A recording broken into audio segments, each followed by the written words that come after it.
Significant progress has already been achieved under the Competitive and Livable City of Karachi program.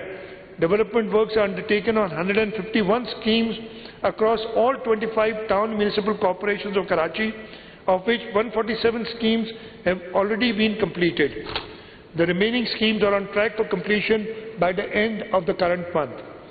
In addition to physical infrastructure, the program delivered important governance reforms through implementation of a modern SAP-based financial and payroll management system across all local councils and Karachi Metropolitan Corporation. A landmark achievement has also been the launch of one of Pakistan's largest municipal property mapping initiative, under which approximately 4.5 million properties are being surveyed through GIS-based urban immovable property tax system. This initiative will strengthen urban planning, improve municipal revenues, and support sustainable delivery in the years ahead. Sir, now I move to talking about delivering on our commitments. Mr. Speaker, no investment yields greater return than an investment in human life.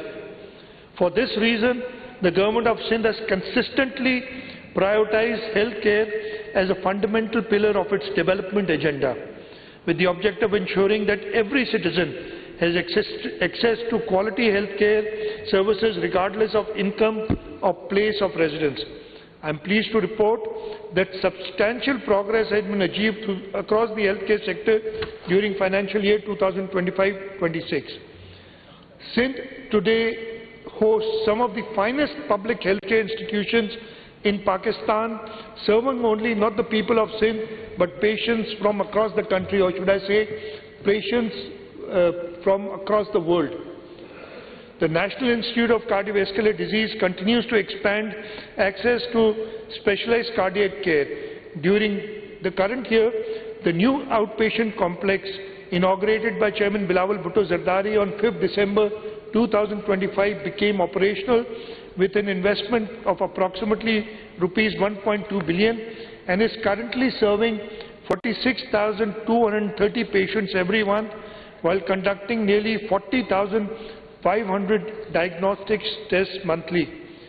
Construction of a 100-bed emergency block, a 300-capacity conference hall and dedicated clinical trial unit has also commenced, further strengthening NICVD's position as one of the world's largest publicly funded cardiac healthcare system. Similarly, the Sindh Institute of Cardiovascular Disease continued to perform free and life-saving treatments throughout its network of 10 cardiac hospitals and 30 chest pain units across Sindh. During financial year 2025-26, SICVD provided treatment to more than 3.44 million patients and at an expenditure of approximately rupees 13.3 billion. The network performed 15,927 emergency angioplasties, 12,757 cardiac catheterization procedures, 1,914 open heart surgeries, and more than 1.49 million diagnostic procedures. The chest pain unit network alone treated almost 433,000 patients, including 9,610 emergency heart attack cases, ensuring timely intervention and thus saving thousands of lives.